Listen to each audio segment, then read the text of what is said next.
মৰমৰ ছাত্ৰ ছাত্ৰীসকল আমি আজি 11 নম্বৰ চেপ্টাৰ শতাংশৰ যিবিলাক অংক আছে সেইটো আমি আৰম্ভ কৰিম গতিকে তোমালোকে চোৱা কোৱেশ্চন নম্বৰ 1 তো তোমালোকে লক্ষ্য কৰিব পাৰিছা যে ৰবা এটা মই ডাঙৰ কৰি দিছো 80% ভগ্নাংশত প্ৰকাশ কৰিলে হ'ব 80% আমি ভগ্নাংশত প্ৰকাশ কৰিব লাগে আচ্ছা 80% কথাটো তোমালোকে মানে 80% ইংৰাজীত পাৰ্চেন্ট বুলি কয় পাৰ্চেন্ট মানে 100 ভাগৰ তাৰমানে 100 ভাগৰ কিমান পাৰ্চেন্ট কথাটো বুজায় 100 ভাগৰ মানে এক নম্বৰ তেনে হলে 80% মানে আমি লিখিম নম্বৰ 1 ত ও ইমান মোটা হৈছে কিয় আমি লিখিম এতিয়া কি নে 80% ক আমি এনেকৈ লিখিম 80/100 তোমালোকক ইতিমধ্যে কৈছো পাৰ্চেন্ট মানে by 100 এতিয়া তোমালোকে কটাকটি কৰিবা এই শূন্য কাটি দিলা তোমালোকৰ ৰিজাল্ট থাকিল কিমান 8/10 নাই 8/10 ইয়াত আছে নাই আছে এক নম্বৰ অপচনটো হয় আমাৰ আনসাৰ আমাৰ এক নম্বৰ অপচনটোতে সেট ৰবা এক নম্বৰটো হল আমাৰ আনসাৰ 8/10 আচ্ছা কেতিয়াবা এটা এক্সটেন্ড কৰি দিছো তোমালোকক কেতিয়াবা এনেকৈ খুদা হয় দশমিকত প্ৰকাশ কৰিব দিয়া হয় তোমালোকে জানিবা ওপৰত আমাৰ 8 আছে নহয় তোমালোকে 8 লিখিলা একৰ পিছত মাত্ৰ এটা শূন্য আছে গতিকে এক ঘৰ আগত তোমালোকে দশমিক দিবা নঙঠা দেখা যায় কাৰণে ইয়াত এটা শূন্য বহাই দিলে হ'ল তেনেহলে দশমিকত প্ৰকাশ কৰিলে তোমালোকৰ হ'ব 0.8 আৰু ভগ্নাংশত প্ৰকাশ কৰিলে তোমালোকৰ কিমান হ'ব 8/10 যেনে আমাৰ অপচনত যেটো আছে হেতুলৈ আমি ডিসকাস কৰিছো ইয়া 8/10 question number 1 to answer next কোৱেশ্চনটো তোমালোকৰ দিয়া আছে কি ৰবাচোন মই কালাৰটো চেঞ্জ কৰি লৈছো একি কালাৰৰ ভাল নালাগা হৈছে আচ্ছা তো কোৱেশ্চন নম্বৰ 2 ত কি আছে 240 টকাৰ 80% কৈ 400 টকাৰ 35% কিমান বেছি তেনেহলে আমাক 240 টকাৰ আগত কিমান উলিয়াব লাগিব 80% 240 টকাৰ 80% তোমালোকে কেনেকৈ উলিয়াবা মই তোমালোকক দেখাই দিছো আচ্ছা এনেকৈ আমি লিখিম 240 টকাৰ যেহেতু আছে ৰ তোমালোকে পূৰণ দিলা 80% মানে 80/100 তাৰপিছত মাইনাস কিমান বেছি বুলি কৈছে নহয় সেইকাৰণে মই মাইনাস দিছো বিয়োগ কৰি আমি লম আৰু 40 কি 400 টকা 35% তেনেহলে আমি লিখিম কি 400 টকাৰ ৰ মানে 35% মানে 35/100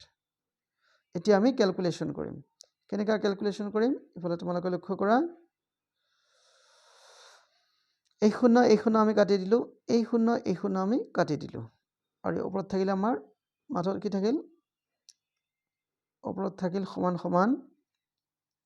8 পূৰণ 24 4 8 গুণ 32 2 হাতত 3 তাৰপিছত 8 2 16 16 আৰু 3 192 আমাৰ आंसर হল তাৰপিছত মাইনাস আছে না মাইনাস দিয়া ইয়াতো সেম অ্যাকশন এই দুটা শূন্য ইয়াৰ দুটা শূন্য তোমালোকে কাটি দিলা কাটি দিয়াৰ পিছত তোমালোকে কৰিবা কি ওপৰত কি থাকিল ই আমাৰ 4 থাকিল আৰু 35 4 35 কিমান হয় 4 5 গুণ 20 শূন্য হাতত 2 4 3 গুণ 12 12 আৰু 2 14 মানে এতিয়া যদি আমি সাবট্ৰাক্ট কৰো তেনেহলে এই 2 এৰ পৰা শূন্য গলে তোমালোকৰ 2 আৰু 9 এৰ পৰা যদি আমি 4 বাদ দিও তেনেহলে 5 52 সোয়া যাকচোন 52 টো অপচনত আছে নাই এক নম্বৰ অপচনতে আছে আমাৰ 52 তোমালোকে লক্ষ্য কৰিছা এক নম্বৰ অপচনে হল 52 গতিকে এই आंसर নেক্সট কোৱেশ্চন নম্বৰ 3 কি দিয়া আছে তোমালোকৰ কোৱেশ্চন নম্বৰ 3 দিয়া আছে যে 10 কিলোমিটাৰৰ কিমান শতাংশই 100 মিটাৰ পাৰ্সেন্ট উলিয়াব দিছে এবাৰ নাই 10 কিলোমিটাৰৰ কিমান শতাংশই হ'ব আমাৰ x মিটাৰ 10 মিটাৰ তেনেহলে আমাক কি কৰিব লাগিব ওপৰত আমাৰ 10 মিটাৰ থাকিব তলত আমাৰ 10 কিলোমিটাৰ থাকিব নহয় নে তাৰ পিছত ইয়াৰ আমি পাৰ্সেন্টেজ উলিয়াম কেনেকৈ উলিয়াম ইফালে চোৱা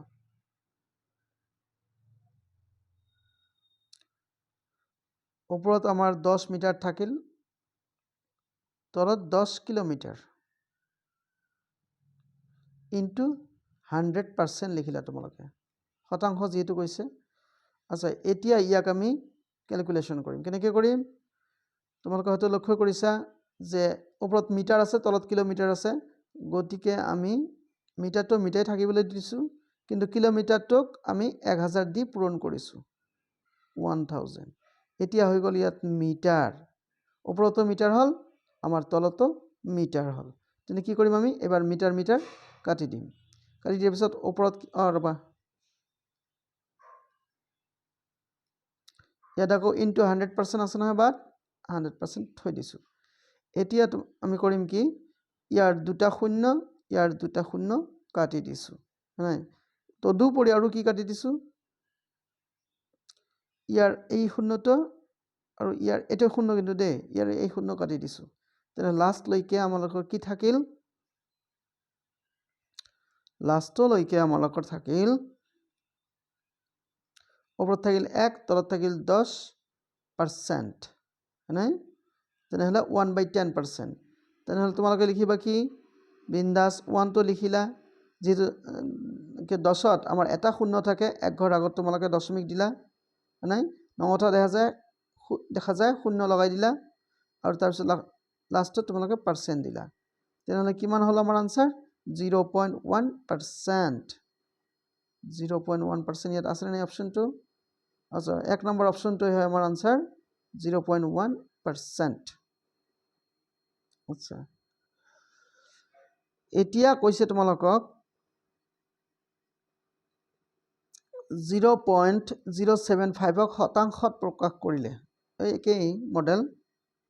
খালি অলপ তোমালোকৰ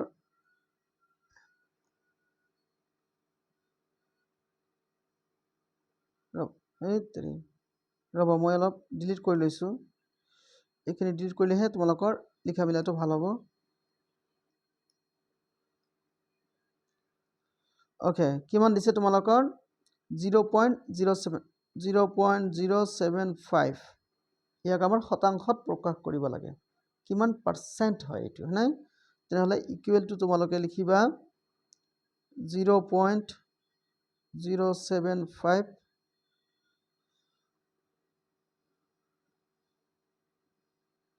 আচ্ছা ৰবা এটা কেনেকৈ সহজভাৱে কৰিব পৰা যায় মই তোমালোকক বুজাই দিছোঁ জাস্ট এ মিনিট তোমালোকে সিধা ইয়াক কৰিবা কি 100% দি পূৰণ দিবা কিমান পাৰ্চেন্ট 100% দি পূৰণ দিলা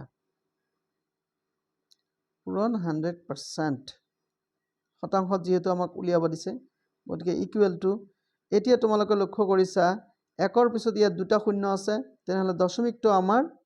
দুই ঘৰ পিছুৱাই আহি ইয়াত বহিব তাৰমানে আমি লিখিম এইবাৰ কি লিখিম 7.5 যেটো দশমিকটো ইয়াত আহি গ'ল হয় নাই ইনটু 100 টো আমাৰ গুচি গ'ল এতিয়া থাকিল আমাৰ কি পাৰ্চেন্ট কি থাকিল ইয়াত হ'ব পাৰ্চেন্ট তেনেহ'লে আমাৰ ৰিজাল্টটো হ'ল আলটিমেটলি 7.5% চোৱাচোন আছে নহয়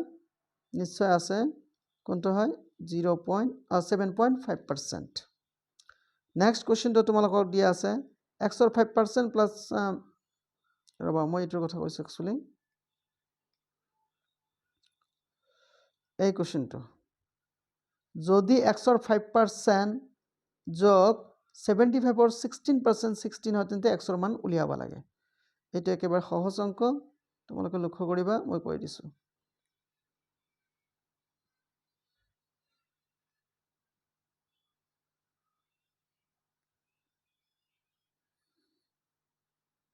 আচ্ছা কি লিখিছো x ৰ 5% যোগ 75 ৰ 16%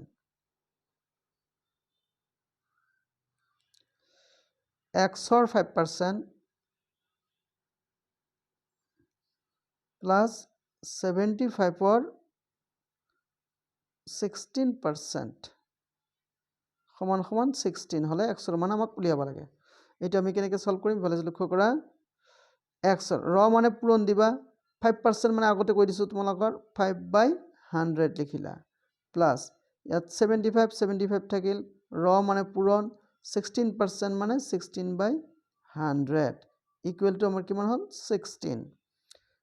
আচ্ছা এটা ইমপ্লাইজ দিবা লাগিব ইমপ্লাইজ এইবাৰ আমি কৰিম কি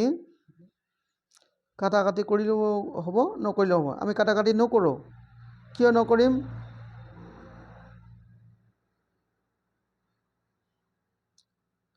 কাৰণ আমি কাটাকাটি কৰাই ভাল হ'ব তোমালোকে কাটাকাটি কৰি দিয়া 5 1 জাৰ 5 তাৰপিছত ইয়াত 5 2 ইণ্টিজাৰ তেনেহ'লে ইফালে তোমালোকে এতিয়া লিখিব পাৰিবা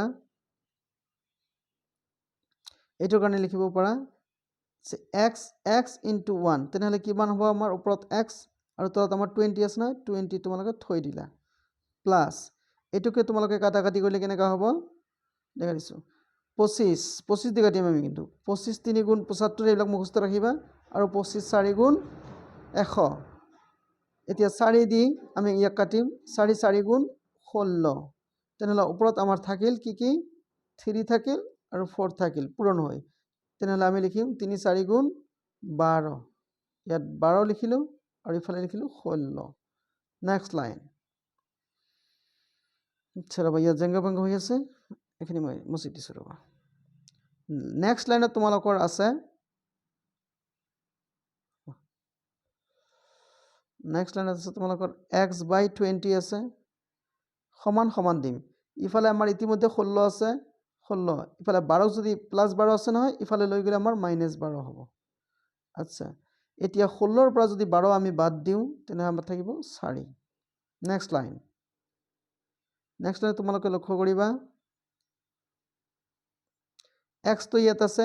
x ৰ তলত যি আমাৰ 20 আছে সেই 20 টো ইফালে গ'লে কি হ'ব নিউমাৰেটৰ হ'ব অৰ্থাৎ 4 লগত আমাৰ পূৰণ হ'ব গতিকে আমি লিখিম 4 পূৰণ 20 সমান সমান এতিয়া 4 দুগুণ কিমান হয় 8 এটা শূন্য আছে শূন্য লগাই দিয়া এতিয়া তেনেহ'লে আমাৰ x ৰ মান কিমান ওলাল 80 সহজ অপচন x ৰ মান 80 আছে না ইয়াত আছে অপচন নাম্বাৰ 2 তোমালোকে ইতিমধ্যে লক্ষ্য কৰিছা 80 আছে গতিকে অপচন নাম্বাৰ 2 হ'ল আমাৰ ৰাইট আনসাৰ নেক্সট কোৱেশ্চনটো কি আছিল 6 নম্বৰ কোৱেশ্চনটো 6 নম্বৰ কোৱেশ্চনটোত আছে তোমালোকৰ 30 জন ছাত্ৰ ছাত্ৰীৰ ভিতৰত 40% ল'ৰা আৰু বাকিখিনি ছোৱালী হয়তো বাকিখিনি কি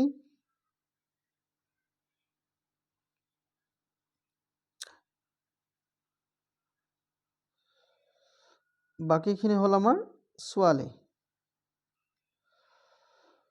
শ্ৰেণীত ছাত্ৰীৰ সংখ্যা হৈছে শ্ৰেণীত ছাত্ৰীৰ সংখ্যা কিমান হ'ব আচ্ছা 30 জন ল'ৰাৰ ভিতৰত 40% ল'ৰা আচ্ছা এতিয়া আমাৰ ক্লাছত কি ধৰি ল'ব লাগিব ক্লাছত আমাৰ ছাত্ৰ ছাত্ৰীৰ সংখ্যা হ'ল 100% নাই তাৰে 40% হৈছে আমাৰ ল'ৰা তেনেহ'লে ছোৱালীৰ পাৰ্চেন্টেজ কিমান ছোৱালীৰ পাৰ্চেন্টেজ হ'ল আমাৰ 60% এইটো কৰিব পাৰে নতুবা মই দেখাই দিছোঁ তোমালোকৰ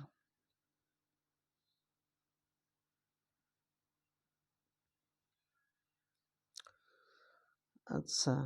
টোটাল ছাত্ৰ ছাত্ৰীৰ সংখ্যা হ'ল 30 তাৰে 40% হ'ল তোমালোকৰ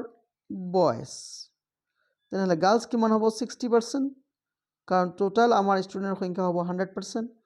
গাৰ্লছ হ'ল আমাৰ 60% কিমানৰ 60% 30ৰ মানে 30 পূৰণ 30ৰ 60% 60/100 তাৰ মানে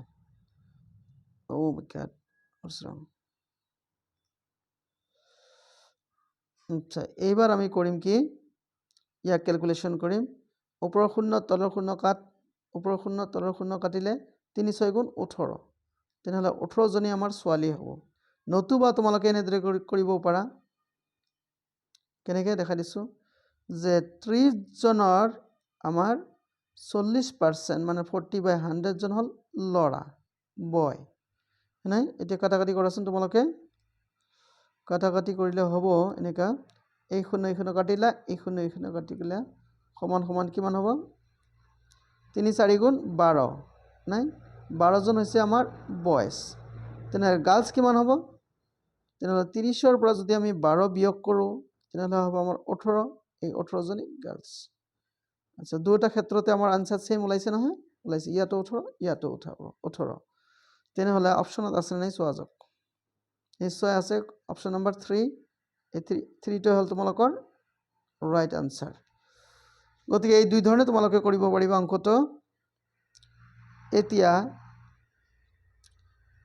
নেক্সট অংকটো তোমালোকৰ দিয়া আছে কিমান যে 12% প্লাছ 12ৰ মান আচ্ছা ৰ'বা এতিয়া অলপ তোমালোকক হয়তো টেকনিকেলি বিফুল কৰিব বিচাৰিছে হয় হোৱাটছ ৰং ইফালে আমি 12% প্লাছ 12% প্লাছ 12 এটা মুছি দিছোঁ ৰ'বা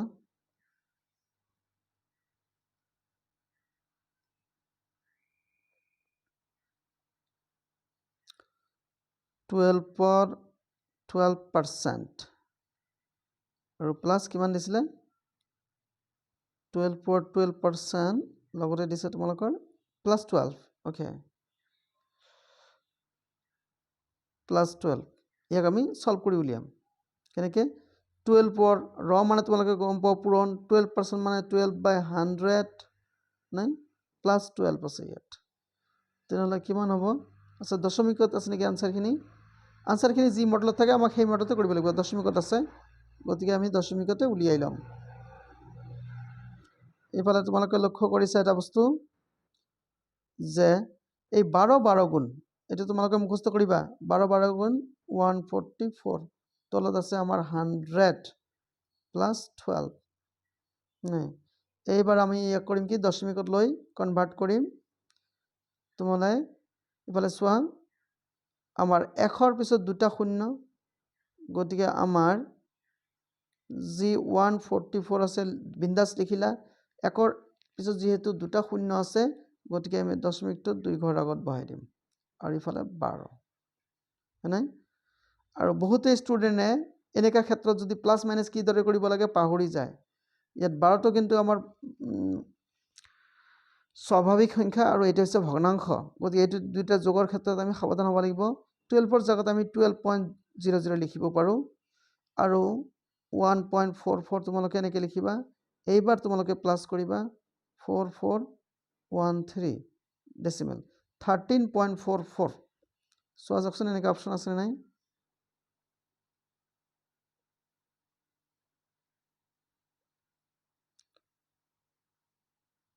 13 পইণ্ট কিমান লৈছোঁ আমি আনসাৰ 13.44 ওকে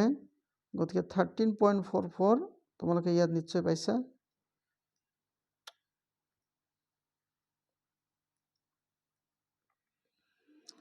অপশ্যন নম্বৰ 3টো তোমালোকে লক্ষ্য কৰিছা 13.44 তেনেহ'লে আমাৰ গুচি গ'ল এইটো আৰু কিমানটা অংক আছে আচ্ছা শৰ্টকাট কৰি দিছোঁ তোমালোকৰ এটকাৰ 20% এটকাৰ 20% নেক্সট কুৱেশ্যনটো তোমালোকৰ এইটো এটকাৰ 20% এটকা তোমালোকে গম পোৱা মই চিধা কৰি দিছোঁ এটকা মানে 100 পইচা 100 পইচাৰ ৰ মানে পূৰণ 20% মানে 20/100 হয় নাই এই দুইখন কাটি দিলা 20 × 20 তেনেহ'লে কিমান পইচা হ'ব 20 পইচা 20 টকা 5 এই যে লাষ্টত 4 নম্বৰ অপশ্যনত তোমালোকে চাবা 20 পইচা দিয়া আছে নেক্সট অংকটো তোমালোকে লক্ষ্য কৰিছা 1.02 তলৰ কোনটোৰ সৈতে সমান 1.02% যেহেতু কৈ দিছে তোমালোকক তেনেহ'লে পাৰ্চেণ্ট হ'বৰ হ'লে তোমালোকে কি কৰিব লাগিব পূৰণ কৰিব লাগিব তাৰ মানে তোমালোকক 1.02ক পাৰ্চেণ্ট লৈ কনভাৰ্ট কৰিব লাগে শতাংশলৈ কনভাৰ্ট কৰিব লাগে কি কৰিবা 0.02 ইনটু 100% পূৰণ কৰি দিলা 1ৰ পিছত দুটা শূন্য পূৰণ যেহেতু তোমালোকে কৰিছা গতিকে এই 2 ঘৰ আগত থকা দশমিকটো নোহোৱা হৈ গৈ 102% থাকিব এতিয়া 102% আমাৰ অপশ্যনত আছে নাই কুৱেশ্যন নম্বৰ 4 তোমালোকে চাইছা 102% নেক্সট এজন মানুহে লাষ্ট কুৱেশ্যনটো এইবাৰ অংকটো দীঘলীয়া হৈছে অলপ চাবা এজন মানুহে তাৰ আয়ৰ 25% সঞ্চয় কৰে যদি তেওঁ প্ৰতি মাহে ইমান টকা সঞ্চয় কৰে চিধা আছে তেন্তে মাহেকীয়া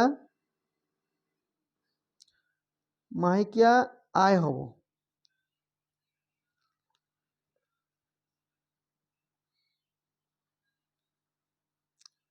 আমাক আয় উলিয়াব দিছে হা এটা অলপ সাৱধান হ'বা তোমালোকে তেওঁ আয়ৰ কিমান পাৰ্চেণ্ট সঞ্চয় কৰে 25% আৰু এই 25% তেওঁ প্ৰতি মাহে 300 টকাকৈ সঞ্চয় কৰে। তাৰ মানে আমাৰ মুঠ ইনকামটো কিমান হ'ব লাগিব, তেওঁ মাহেকীয়া আয় কিমান হ'ব লাগিব। আচ্ছা, তোমালোকে এই ক্ষেত্ৰত ধৰি ল'বা, ধৰা হ'ল মানুহজনৰ মাহেকীয়া আয় x টকা, মানে তেনেহ'লে সঞ্চয় কিমান কৰিল, তেনেহ'লে xৰ মানে পূৰণ 25%, মানে সমান কিমান হ'ব লাগিব, 3000 টকা। কিমান টকা? 3000 টকা।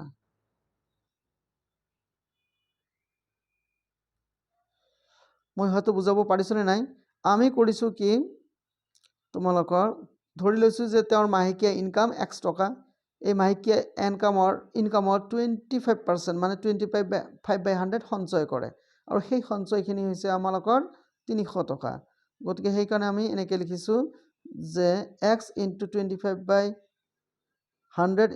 3000। তেনেহ'লে তাৰ ইনকামটো ওলাই আহিব। কেনেকৈ ওলাব তোমালোকক মই দেখাই দিছোঁ। এইবাৰ তোমালোকে কাটিবা কিহেদি? 25 দি। 25 × 1 = 25, 25 × 4 = 100। এতিয়া যিহেতু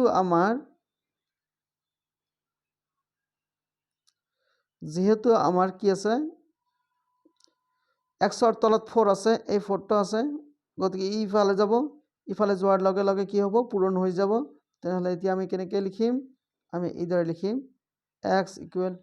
4 × 300। নাই, 3.5 × 12, 3টা শূন্য আছে, 3টা শূন্য লগাই দিলা। লগাই দিয়াৰ পিছত আমাৰ ৰেজাল্ট হ'ল 12,000। এতিয়া 12,000 আমাৰ অপশ্যনত আছেনে নাই? আকৌ আছে। তোমালোকৰ অপশ্যন নম্বৰ 2টো চাইছা, 12,000 টকা। গতিকে এইখিনি আছিল তোমালোকৰ শতাংশৰ অংক। তোমালোকে চাবা। ধন্যবাদ।